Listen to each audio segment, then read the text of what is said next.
اگر ہم اس کو روز پڑھنے والے بنے، جمعہ کے دن پڑھنے والے، ہم کیسے طاقتور ہوں گے؟ ہمارے مسائل کو اللہ کیسے حل کرے گا؟ ہم سوچیں اس بات کو. ہم جتنے یہاں بیٹھے ہیں اپنے 24 گھنٹے کے نظام الاوقات میں ہم ذرا سوچنے کی کوشش کریں کہ ان 24 گھنٹوں میں اللہ سے میں نے کتنی بار مانگا. میرے آنکھ سے، ہم آنکھوں کے آنسو کو بہت معمولی کھٹا نمکین پانی سمجھتے ہیں. یہ پانی معمولی نہیں ہے، یہ چھوٹا نہیں ہے، اس کو معمولی مت سمجھو. عورتیں، اگر آپ مردوں کے مقابلے میں اگر عورتوں کا مقابلہ کریں، عورتیں زیادہ روتی ہیں. عورتیں زیادہ، وہ ذرا سا عورتوں کا رونا اگر تبدیل ہو کر مسلح پر آ جائے گا، مردوں کی کھٹیا کھڑی ہو جائے گی. عورتوں کا وہ رونا مردوں کے سامنے، گھر والوں کے سامنے، ماں باپ کے سامنے، سسرال میں اگر کوئی بہو ہے تو اپنے میکے والوں، وہ رونا اگر ذرا سا تبدیل ہو جائے، زندگی کی کایا پلٹ جائے گی. اللہ نے آنسوؤں کی 3 حالت دی. کتنی حالتیں دی؟ بولیے. 3 حالت دی. یا تو انسان کی آنکھ سے آنسو کبھی نکلتے خوشی میں نکلتے، کبھی نکلتے غم میں نکلتے، اور ایک آنسو انسان کی آنکھ میں وہ احساس کے اور شرمندگی کے نکلتے ہیں جو بہت خطرناک ہے. وہ کسی کی جان لے سکتے ہیں، وہ کسی کی جان لے سکتے ہیں. آپ اگر عمرہ چلے گئے، عمرہ جانا ہوتا ہے اکثر، اللہ سب کو عمرہ کرائے، حج کرائے، تو جب پہلی نظر بیت اللہ پہ پڑتی ہے، نہ چاہتے ہوئے بھی انسان رونے لگتا ہے. کیوں رونے لگتا ہے؟ اس کی آنکھ سے خود بخود آنسو نکلتے ہیں اور اس کو ایک خوشی ہوتی کہ اللہ نے مجھے اپنا گھر بتایا. خود بخود آنسو نکلتے ہیں. کتنا بھی بدتر دل آدمی رہنے دو، جب وہ بیت اللہ کو سامنے دیکھتا ہے، وہ بازو میں نہیں دیکھتا بیوی ہے کہ بچے ہے کہ گم گیا ہے، کدھر کھو گیا یا کوئی چلا، وہ کچھ نہیں سوچتا، وہ صرف بیت اللہ کو دیکھتا، اللہ نے مجھے اپنے، اور روتے رہتا. سب عمرہ کو گروپ لے جانے کا موقع ہے، وہ صرف روتا رہتا کہ اللہ نے مجھے آج اپنا گھر بتایا. یہ گنہگار آنکھیں جو ساری زندگی گناہ کر کے آئی، اللہ کی حرام کردہ چیزوں کو دیکھ کر آئی، اللہ نے اس آنکھوں کو اپنا گھر بتایا. وہ خطبہ کو سوچ کر رونے لگتا. اس کی خوشی کے آنسو ہوتے ہیں. ابھی کسی کی بچی نکاح کر گئی، کوئی بھائی اپنی بہن کا نکاح کر دے، کوئی باپ اپنی بیٹی کا نکاح کر دے، اپنی بیٹی کا نکاح کر دے، رونے لگتے ہیں سب گھر والے جب بیٹی جاتی. کیوں رو رہے بابا؟ شادی نہیں کرنے کے لیے. جب اتنا برا لگ، کیوں رو؟ نہیں، وہ احساس میں نہیں روتے، ان کی آنکھوں سے خوشی کے آنسو نکلتے. بچی کب بڑی ہو گئی پتہ ہی نہیں چلا، آج اپنے گھر کو چھوڑ کر جا رہے، خوشی کے آنسو. آپ اگر ان سے پوچھو بابا کیوں رو رہے، اتنا جب بیٹی سے لاپ تھا تو شادی نہیں کرنے کے لیے، بولے کہ نہیں، یہ خوشی کے آنسو. اللہ نے خوشی کے آنسو بنائے. آپ کا بچہ امتحان میں پاس ہو جائے، کسی کا بیٹا حافظ بن جائے، کسی کا بیٹا عالم بن جائے، کوئی اپنی کلاس میں اول نمبر سے کامیاب ہو جائے، کوئی کئی سالوں کے بعد اپنے ماں باپ سے آ کر ماں باپ رونے لگتے، اپنے بچے کو دل سے لگاتے. میرا بچہ کئی مہینوں کے بعد، سالوں کے بعد مجھ سے ملا، میرا بچہ حافظ ہو گیا، میرا بیٹا عالم ہو گیا، میرا بیٹا ڈاکٹر بن گیا، میرا بیٹا انجینئر بن گیا. ماں باپ روتے ہیں. کیا مطلب؟ انہیں برا لگتا ہے کوئی ڈاکٹر؟ نہیں، ان کو خوشی ہوتی، ان کی آنکھ سے خوشی کے آنسو نکلتے کہ میرا بیٹا آج کسی قابل بن گیا، اور کب بڑا ہو گیا پتہ ہی نہیں چلا. ایک ہوتے غم کے آنسو، خوشی کے آنسو ٹھنڈے ہوتے، بہت ٹھنڈے، اس کا احساس نہیں ہوتا زیادہ. لیکن ایک ہوتے غم کے آنسو، بہت گرم ہوتے ہیں، بہت گرم ہوتے. کل ابھی ہمارے مکند نگر میں ایک حادثہ ہو گیا. ایک 3 سال کی بچی، شاید سنا بھی ہوگا، نصیبہ میں انتقال کر گئی، کسی حادثے کا شکار ہو گئی اور انتقال کر گئی. اب اس کے ماں باپ جو رو رہے، آپ اس وجہ سے نہیں روئیں گے کہ وہ بچی انتقال کر گئی، اس کے ماں باپ کے رونے کو دیکھ کر آپ روئیں گے کہ ایک ماں 3 سال کی بچی جو تیار ہو کر کہیں جا رہی تھی، حادثے کا شکار ہو گئی. اب وہ ماں جو بلک کر روتی ہے، اس کے رونے کو دیکھ کر آپ رو لیں گے. اس کے باپ کے رونے کو دیکھ کر غم کے آنسو، بہت گرم اس کی گرمی کا اندازہ آپ نہیں سکتے، بہت گرم۔ کسی کے والد ہے انتقال کر گئے، بیٹا اپنے والد کے جنازے کو لے کر روتا ہے، خطرناک روتا، اس کا اندازہ آپ نہیں لگا سکتے۔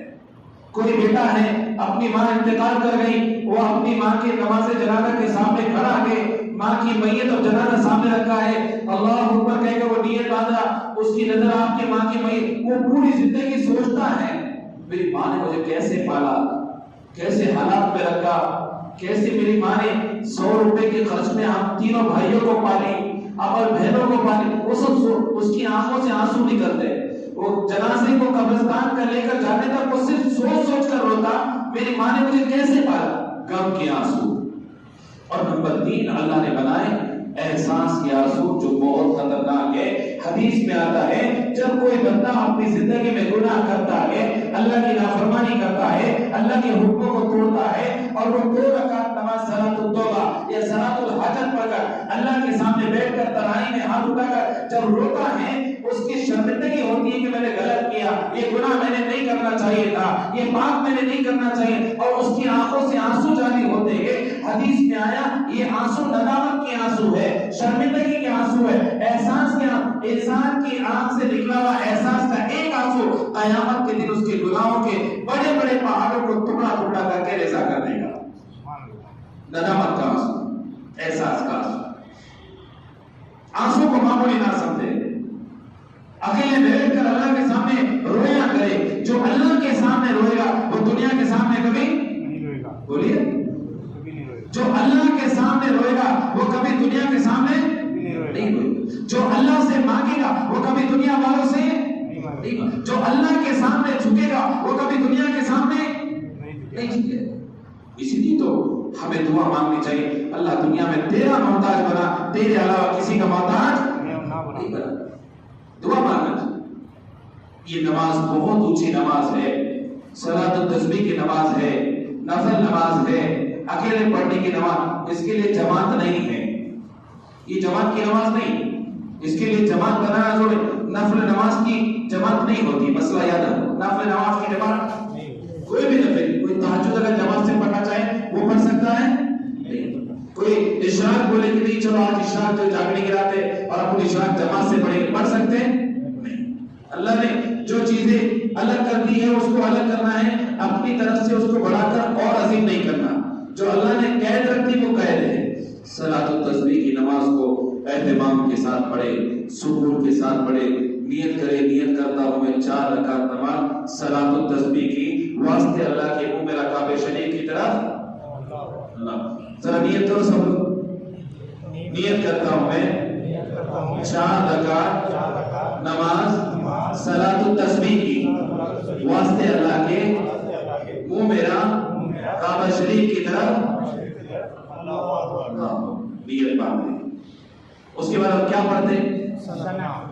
پڑھ کے بتاؤ، ثنا سبحانک اللہم و بحمدک و تبارک اسمک و تعالی جدک و لا الہ غیرک۔ اس کے بعد ہمیں اب یہاں سے شروع ہو رہی اصل چیز،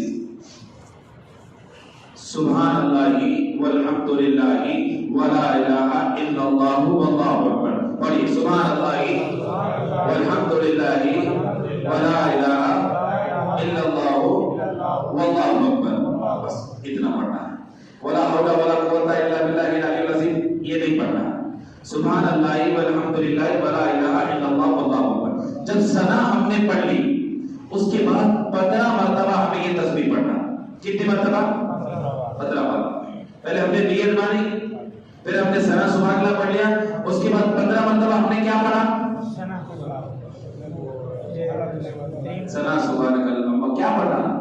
ثنا کے بعد ہم نے کیا پڑھنا ہے؟ سبحان اللہ والحمد للہ ولا الہ الا اللہ۔ اب ہم گنے گے کیسے 15 کیسے ہوئے؟ کیسے گنے گے؟ معلوم کیسے پڑے گا؟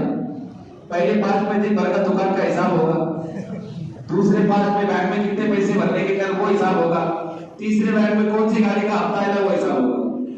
نہیں، ہم انگلیوں سے گن سکتے ہیں، اتنی گنجائش ہمیں ہے، ہم انگلیوں سے، مثال کے طور پہ اپنے ہاتھ باندھا یا تو ہم تھوڑا سا انگلیوں کو اٹھا سکتے ہیں، لیکن ہم ایسا نماز ایسے پڑھ رہے ہیں ایسا نہیں گن سکتے، سبحان اللہ والحمد للہ ولا الہ ایسے نہیں گن سکتے۔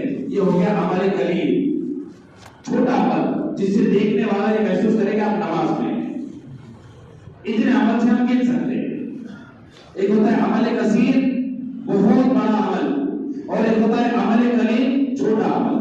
عمل کثیر ایسا ہوتا ہے جس سے نماز ٹوٹ جاتی ہے۔ ابھی نماز پڑھ رہا ہوں میں، فون بج گیا، کوئی دیکھا فون آ، میں فون اٹھاؤں گا، اس کو لے گا، یہ کروں گا، نماز ٹوٹ جائے گی۔ عمل کثیر ہو گیا، بڑا عمل ہو گیا۔ اور اس طریقے سے اگر جیب میں ہے میں صرف اتنا ہاتھ کر کے اس کو سائلنٹ کر دوں کہ بند ہو جائے عمل قلیل سے، کہ دیکھنے والا یہ محسوس کرے نماز میں نماز ہو جائے گی، اسے کہتے ہیں عمل قلیل اور عمل کثیر۔ تو ہم انگلیوں سے کہنا ہے، تھوڑا سا انگلیوں کا ہم اٹھا سکتے ہیں، سبحان اللہ، وہیں کے وہیں ہاتھوں میں رکھے ہم 15 مرتبہ اس تسبیح کو پڑھیں، سبحان اللہ والحمدللہ ولا الہ الا اللہ واللہ۔ اس کے بعد ہم سورہ فاتحہ پڑھیں، الحمدللہ رب العالمین سے ولا الضالین تک ہم سورہ فاتحہ پڑھیں۔ اس کے بعد ہم کوئی سورت پڑھ لیں جو ہمیں یاد ہے، ایک ہی سورت بار بار بھی پڑھ سکتے اگر یاد نہیں ہے، اور اگر یاد ہے تو وہ 10 سورتیں پڑھ سکتے ہیں، الحمد للہ سے ناس تک سورت پڑھیں۔ سورت پڑھنے کے بعد پھر 10 مرتبہ ہم وہی تسبیح پڑھیں، سبحان اللہ والحمدللہ ولا الہ الا اللہ۔ 15 اور 10 کتنی ہو گئی؟ کتنی ہو گئی؟ اس کے بعد ہم اللہ اکبر کہہ کر رکوع میں جائیں، 3 مرتبہ ہم تسبیح پڑھیں۔ لیکن دھیان رکھو، ہمیشہ کے لیے یہ مسئلہ آ گیا اس لیے بتا رہا، کبھی 3 مرتبہ تسبیح نہیں پڑھنے کا، ہمیشہ پڑھنے کا 5 بار۔ کتنی بار پڑھنے کا؟ 5 بار، تھوڑا نہیں پڑھنے کا۔ 3 سب سے کم درجہ ہے، سب سے کم۔ اللہ کی تعریف میں ہم سب سے کم درجہ کیوں استعمال کریں؟ باقی نمازوں میں بھی اگر ہم رکوع میں تسبیح پڑھیں تو ہم 3 مرتبہ، کتنی مرتبہ پڑھیں؟ 5 پڑھ سکتے، 7 پڑھ سکتے، 9 پڑھ سکتے، 11 پڑھ سکتے، 21 پڑھ سکتے، اب جتنا ٹائم ہے اپنے پاس اس حساب سے ہم پڑھ سکتے ہیں، اس حساب سے ہم پڑھ سکتے ہیں۔ لیکن آخری درجے میں ہم کتنی پڑھیں؟ 5 بار۔ کیا تسبیح ہے رکوع کی؟ سبحان ربی العظیم، 5 مرتبہ پڑھیں۔ 5 مرتبہ پڑھنے کے بعد پھر 10 مرتبہ وہی تسبیح پڑھیں، کون سی والی؟ سبحان اللہ والحمدللہ ولا الہ الا اللہ۔ ثنا کے بعد ہم نے 15 پڑھی، پھر سورہ فاتحہ اور سورت پڑھ کے ہم نے 10 پڑھی، 15 اور 10 25۔ پھر ہم نے رکوع میں جا کر 5 مرتبہ سبحان ربی العظیم کے بعد 10 پڑھی، 25 اور 10 35۔ پھر ہم رکوع سے کھڑے ہو گئے، اللہ کو کہتے ہیں سمیع اللہ لمن حمدہ ربنا لک الحمد۔ اب ہم کو پڑھنا ہے 10 مرتبہ، کتنی مرتبہ پڑھنا ہے؟ 10 مرتبہ۔ کیا پڑھنا ہے؟ سبحان اللہ والحمدللہ ولا الہ الا اللہ۔ 35 اور 10 کتنی ہوئی؟ 45، 45، 45، 45 جو بھی ہم بولتے ہیں۔ اس کے بعد ہم سجدے میں چلے گئے، پہلا سجدہ۔ تو ہم سجدے کی تسبیح کیا پڑھتے ہیں؟ سبحان ربی الاعلی، 5 مرتبہ پڑھے۔ اس کے بعد یہ تسبیح پڑھے، سبحان اللہ والحمدللہ ولا الہ الا اللہ واللہ اکبر۔ 45 اور 10 45 اور 10 55۔ پھر ہم پہلے سجدے سے اڑ گئے اور دونوں سجدے کے درمیان اسے کہتے ہیں ہم قوما، دونوں سجدوں کے درمیان جلسہ، اور قوما کہتے ہیں رکوع سے اٹھنے کے بعد جلسے میں ہم بیٹھ گئے، دونوں سجدے کے درمیان جو بیٹھتے ہیں اسے جلسہ کہتے ہیں۔ اس میں پڑھے ہم 10 مرتبہ، کتنی مرتبہ؟ 10 مرتبہ۔ کتنے ہو گئے؟ 55 اور 10 65۔ پھر ہم دوسرے سجدے میں چلے گئے، پھر 5 مرتبہ ہم نے سبحان ربی العظیم پڑھی، اور اس کے بعد 10 مرتبہ تسبیح پڑھی، سبحان اللہ والحمدللہ ولا الہ الا اللہ۔ 65 اور 10 کتنے ہو گئے؟ 75۔ اب ایک رکعت میں ہمیں کتنی مرتبہ یہ تسبیح پڑھنا ہے؟ 75 مرتبہ۔ 4 رکعت میں کتنی مرتبہ ہوئی؟ 300 بار۔ اور ہم کیا پڑھیں؟ سبحان اللہ، اللہ پاک، والحمدللہ، ساری تعریفیں اللہ کے لیے، ولا الہ، اور اللہ کے علاوہ کوئی معبود، واللہ اکبر، اللہ ہی بڑا۔ جب ہم 300 مرتبہ اللہ سے یہ بول رہے کہ تیرے علاوہ کوئی پاک نہیں، تو ہی تعریف کے لائق ہے، تو ہی عبادت کے لائق ہے، اور تو ہی سب سے بڑا ہے، اللہ وہ 300 مرتبہ کی تسبیح کو سننے کے بعد خاموش بیٹھے گا کیا؟ خاموش بیٹھے گا؟ اللہ فیصلے اتارے گا۔ اللہ کے نبی نے فرمایا چھوٹے بڑے چھپ کر کیے ہوئے، گلب کے نہ کیے سارے گناہوں کو اللہ ایسے پاک کر دے گا جیسے آج ہم نے جنم لیا. پڑھیں گے سب سارے؟ آرام سے پڑھنا ہے، اطمینان سے پڑھنا ہے. اچھا، یہ پوری ترکیب سننے کے بعد کسی کے ذہن میں اگر کوئی سوال آ رہا ہے تو پوچھو. میرے ذہن میں ایک سوال آ رہا، پوچھو کیا؟ میرے ذہن میں ایک سوال آ رہا، اگر 15 کی جگہ ہم تعداد بھول گئے، ہم نے ڈائریکٹ پڑھ لیا 25 بار، تو کیا کرنے کا؟ تو اگر ہم کسی تسبیح کی تعداد کو بھول گئے، اس کو گننے کا نہیں، ترتیب کو بدلنے نہیں دینے کا. پھر سے ہم نے پورا دھیان نماز میں لگا کر کتنی مرتبہ پڑھنا ہے؟ 15 مرتبہ. کتنی مرتبہ؟ اگر 15 کی تسبیح میں ہم بھول گئے تو 15 مرتبہ پڑھنا ہے. 10 کی تسبیح میں ہم بھول گئے تو کتنی مرتبہ پڑھنا؟ 10 مرتبہ پڑھنا ہے. اس سے ہمارا دھیان نماز میں ہوگا، نماز میں ہمارا دھیان ہوگا، توجہ ہوگی، اور پوری 4 رکعت اس طریقے سے مکمل ہوگی. اس کے بعد ہمیں دعا مانگنا ہے.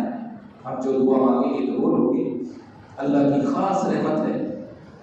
کچھ تو ایسا آج کی رات میں ہوگا نا کہ اللہ کے نبی اپنے بستر سے اٹھے، قبرستان کے گوروں کے اللہ سے کچھ تو اللہ کی آج نزولیت اس رات میں ہوگی کہ اللہ کے نبی قبرستان میں جا کے امت کے لیے مانگ رہے ہیں. اس لیے ہمیں مانگنا ہے، اپنے وقت کو ضائع نہیں کرنا ہے.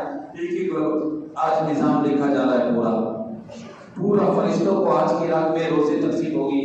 فرشتوں کے پاس کس کو روزے دینا ہے، کس کو رمضان میں اوپر بلا لینا ہے، کس کو چاند کو بلانے کا، کس کو سارا نظام طے ہوگا.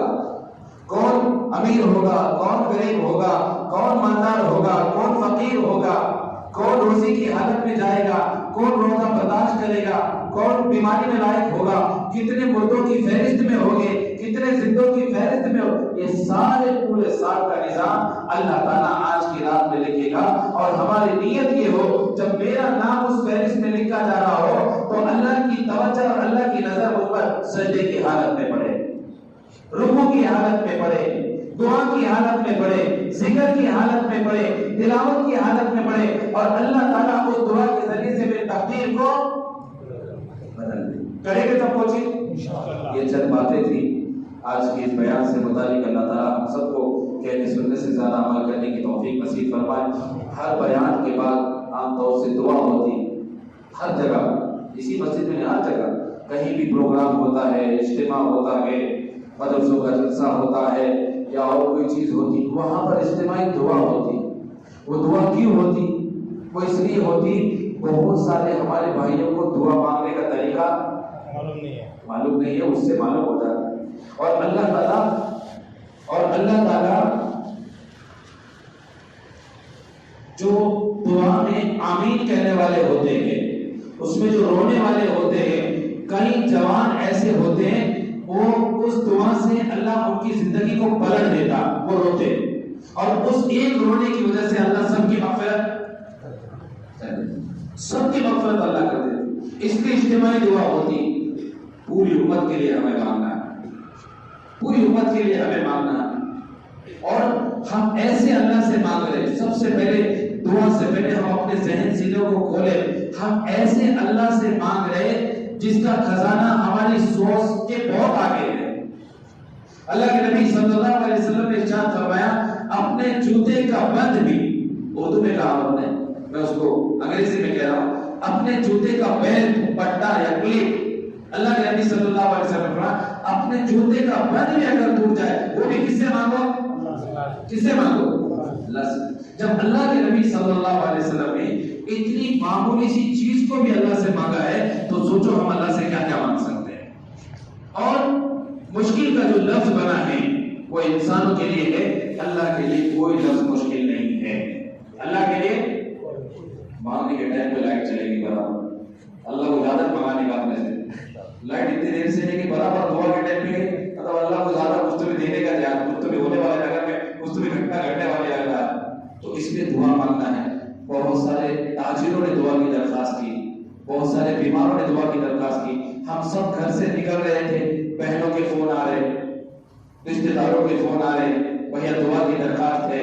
آپ کو بھی فون آئے ہوگے بہنوں کے، آپ کو بھی آپ کی والدہ نے، آپ کی اہل خانہ نے، آپ کی بیوی نے کہا بھائی مسجد میں جائیں، دعا کی درخواست ہے. ان سب کو ذہن میں رکھو. جن لوگوں نے دعا کی طرح سب کو ذہن میں رکھو. سب کے لیے مانگیں گے ہم. اللہ کا خزانہ اتنا ہے وہ صرف اپنے اکیلے کے مانگنے سے ختم نہیں ہوگا. پوری دنیا کے لیے بھی ہم نے مانگے تو اللہ کے خزانے میں ایک رتی برابر بھی کمی آنے والی نہیں. دل کھول کر مانگنا اپنے لیے, ماں باپ کے لیے. اور اگر ہمیں مانگنا نہیں بھی آ ہم روئے ضرور. اللہ کو اپنے بندے کا رونا بہت پسند ہے. اللہ تعالیٰ کسی کے آنسو کو ضائع نہیں جانے دیتا. اللہ کے نبی صلی اللہ علیہ وسلم کی زندگی کا اگر آپ مطالعہ کریں تو ایک بات سب سے زیادہ, سیرت کی بات آپ کو بتا رہا ہوں, اللہ کے نبی صلی اللہ علیہ وسلم کی زندگی کی ایک بات سب سے زیادہ آپ کو کھل کر سامنے آئے گی. اللہ کے نبی صلی اللہ علیہ وسلم نے اپنی زندگی میں دعاؤں میں سب سے زیادہ رویا. سب سے زیادہ خود حضرت عائشہ مجھے جتنی زیادہ تکلیف پہنچی ہے میں جو رویا ہوں دنیا کا کوئی نبی اور کائنات کا کوئی نبی اتنا نہیں رویا. اللہ کے نبی اتنا رویا. تو ہم بھی انہی کے امتی ہیں. انہوں نے آج کیا ہمارے لیے مانگا تھا, ہم ان کے لیے مانگیں, ان کے اہل خانہ کے لیے مانگیں, اہل بیت کے لیے مانگیں, تمام صحابہ کے لیے, سب کے لیے مانگیں, اپنے لیے بھی مانگیں. اللہ کون سی دعا کس کے حق میں قبول کرے ہم جان نہیں سکتے. ابھی دعا ہوگی 5 منٹ کے لیے فون بند کر دو, پہلے بند کرو پہلے سائلنٹ کرو یا بند کر دو. اور درود شریف کے ساتھ میں, احمد کے ساتھ میں اللہ کے سامنے بیٹھے ہیں, بڑی رات ہے, ہم یوں سمجھے اللہ ہمیں دیکھ رہا ہے. اللہ ہمیں دیکھ رہا ہے. ہم جس حالت میں ابھی بیٹھ کر دعا مانگ اللہ ہمیں دیکھ رہا ہے. اب ہم اللہ کے دیکھنے میں کس, اگر ہمارے والد ہمیں دیکھ رہے ہو ہمارا اٹینشن کیسے ہوگا؟ ہم ادب میں آ جائیں ابا دیکھ رہے ہیں. اب اللہ تعالیٰ دیکھ رہے ہیں. یہ استظہار کے ساتھ دعا جب مانگیں گے ادب کی کیفیت پیدا ہوگی. ادب کی کیفیت پیدا ہوگی. دعاؤں سے اللہ نے بڑے بڑے حالات کو, بڑے بڑے تقدیروں کو, بڑے بڑے فیصلوں کو پلٹ دیا. ایک علامہ شاذلی رحمۃ اللہ علیہ تھے, بہت بڑے بزرگ تھے. دعا, آپ جو دعا کو معمولی سمجھتے نا, میں آپ کو دعا کی ایک چھوٹی سی مثال بتاتا ہوں, دھیان سے سنیے. علامہ شاذلی بہت بڑے علامہ نے گزرے ہیں. پرانے زمانے کے اندر ہوائی جہاز کا کوئی نظم نہیں تھا. لوگ پانی کے جہاز سے سفر کر کے حج کو جاتے تھے. اس زمانے میں سمندر میں طوفان آیا ہوا تھا. اللہ نے ان نبی کے دل میں یہ بات ڈالی کہ مجھے حج کرنا ہے. اللہ کا حکم ہے کہ مجھے حج کرنا. انہوں نے اپنی قوم کو بتلایا کہ چلو حج کو جانا ہے, مجھے اللہ کی طرف سے یہ خبر آ رہی ہے کہ حج کو جانا ہے. قوم والوں نے مذاق اڑایا. ابھی طوفان کا زمانہ چل رہا, طوفان میں کون کشتی میں بیٹھے گا, کون اپنی جان کھلا لے کر کے لے گا, کون اپنے آپ کو ہلاکت میں بربادی, ہم نہیں آ رہے. کہا نہیں, اللہ نے میرے دل میں بات ڈالی اور چلو فائدہ ہوگا, کچھ نہیں ہوگا. خیر وہ ایک قافلے کو لے کر کشتی میں سوار ہو گئے. ایک کشتی میں سوار ہو گئے اور بغداد سے آنا تھا ان کو مکہ میں حج کرنے کے. راستے میں سمندر میں طوفان آیا. طوفان آنے کے بعد جہاز ہلنے لگا. لوگ پریشان ہو گئے. اب تو اپنا آخری وقت آ گیا. اور علامہ شاذلی جو اللہ والے تھے ان کا مذاق اڑانے لگے. بولا تھا نا اس میں ہاتھ مت ڈال, ہم بھی اڑاتے دوستوں کا, ٹھیک, بولا تھا نا اس میں ہاتھ مت ڈال, مذاق اڑانے لگے کہ ہم نے کہا تھا کہ سمندر میں طوفان کا وقت ہے, ابھی حج نہیں کرنا, تم نے سنا نہیں, اب تو ہم سب مارے جائیں گے. انہوں نے کسی سے کچھ نہیں کہا اور جہاز کے کنارے جا کر جائے نماز بچائی, 2 رکعت نماز پڑھی, اللہ سے دعا مانگنے لگے. اتنا بڑا جہاز, اتنے سارے لوگ اس میں سوار, سمندر جہاں تک نگاہ ڈالو پانی, اور کوئی بچنے کا وسائل اور ذریعہ نہیں. ایسے وقت میں انہوں نے کیا مانگی؟ دعا مانگی. اور دعا مانگنے کا اثر یہ ہوا اللہ تعالیٰ نے پوری کشتی والوں پر ایک کشی طاری کر دی. سب کی آنکھ لگ گئی. اللہ ہے, کچھ بھی کر سکتے, وہ تو اللہ ہے, کچھ بھی کر سکتے. ہمیں اللہ نے سورہ یاسین شریف میں کن فیکون, اللہ جب کسی چیز کے بارے میں یہ حکم دے کن ہو جا, وہ چیز ہو جاتی ہے وہ چیز. اللہ ہے, انہوں نے دعا مانگی, اللہ تعالیٰ نے پوری کشتی والوں پر ایک کشی اور ایک بے ہوشی طاری کر دی. اور 5-7 منٹ کے بعد جب وہ سارے لوگوں نے اپنی آنکھ کھولی, سارے مکہ کے کنارے پر تھے. وہ سارے کشتی والے جو اس میں سوار تھے وہ سارے مکہ کے کنارے پر تھے. انہوں نے اللہ سے دعا مانگی تھی اور دعا کی برکت سے اللہ نے پوری کشتی والوں پہ جتنے سوار تھے سب کو ایک کشتی تاریخ معلوم ہوا. اس واقعے سے اللہ نے دعا میں بڑی طاقت رکھی. اللہ نے دعا میں بڑی طاقت رکھی ہے کہ جب بھی بندہ کوئی دعا مانگتا ہے اللہ تعالیٰ اس دعا کو رد نہیں کرتے. اور دعا مانگتے وقت 3 باتوں کا دل میں احساس رکھے. یا تو اللہ میری یہ دعا فوراً قبول کرنے والا ہے, اللہ فوراً قبول کرنے والا ہے, اللہ کبھی دعا کو رد. اگر اللہ نے فوراً دعا قبول نہیں کی, کل جو مجھ پہ مصیبت آنے والی ہے, کل مجھ پر جو حادثہ ہونے والا ہے, کل اگر میں کسی لا علاج بیماری میں مبتلا ہونے والا ہوں, کل اگر میں روڈ پر کسی حادثے کا شکار ہونے والا ہوں, آج کی میری اس دعا سے اللہ تعالیٰ آنے والی مصیبت کو ٹال دے. دوسرا احساس رکھیے. اور تیسرا احساس یہ رکھے, اگر نہ مصیبت ٹلی نہ دعا قبول ہوئی, اللہ نے آخرت کے لیے اس دعا کو ایسا ذریعہ بنا دیا. کل قیامت کے دن ہم میں سے ہر ایک مانگنے والا جب اپنے نام اعمال میں یہ دیکھے گا میں نے دنیا میں اتنی دعائیں مانگی تھی, اللہ نے میری دعا قبول نہیں کیا, اور آخرت میں اللہ نے ان دعاؤں کا یہ بدلہ رکھا ہے, تو ہم میں سے ہر ایک یہ خواہش کرے گا کاش میری دنیا میں ایک بھی دعا قبول نہ ہوتی. یہ 4 باتیں تھی. اللہ مجھے بھی آپ کو عمل کرنے کی توفیق نصیب فرمائے. دعا ہوگی, دعا کے بعد آپ کے لیے چائے کا نظم کیا گیا ہے. اپنی ضرورت سے فارغ ہو کر چائے پی کر بغیر وقت کو ضائع کیے ہوئے فوراً مسجد میں آ جائے اور اپنی صلاۃ و تسبیح کی نماز کو پورا کر کے دعا میں, ذکر میں, استغفار میں مشغول ہو جائے. آج کی رات کی کوئی خاص عبادت نہیں ہے, آپ جو کرنا چاہے کر سکتے ہیں. عبادت میں آپ اپنی زندگی کی قضا نمازیں ادا کرنا چاہ رہے تو آپ نیت کر لو, نیت کرتا ہوں میں 2 رکعت فرض نماز قضا عمری, یا آپ اتنا میری زندگی میں جو فجر چھوٹی میں آج اس کی قضا کر رہا 2 رکعت فرض, آپ وہ کر کے نیت مانیں, اپنی قضا نمازوں کو ادا کرنے کی کوشش کریں تو بھی چلے گا. آپ نماز پڑھ کے تھک گئے, آپ کا دل چاہ رہا میں تسبیح پڑھوں, آپ تسبیح لے لو, سبحان اللہ سبحان اللہ سبحان اللہ پڑھنا شروع کر دو. آپ تسبیح پڑھ کر تھک گئے, آپ کا دل ہو رہا میں سجدے میں جا کر بس استغفار پڑھتے رہو, آپ سجدے میں گر جاؤ, استغفار کرنا شروع کر دو. آپ کا دل چاہ رہا میں قرآن پاک کی تلاوت کرو, آپ تلاوت. کوئی خاص عبادت نہیں ہے, جو عبادت آپ کرنا چاہے آپ کے رات میں کر سکتے ہیں. اللہ تعالیٰ مجھے اور آپ کو کہنے سننے سے زیادہ عمل کرنے کی توفیق نصیب فرمائے. وآخر دعوانا الحمدللہ.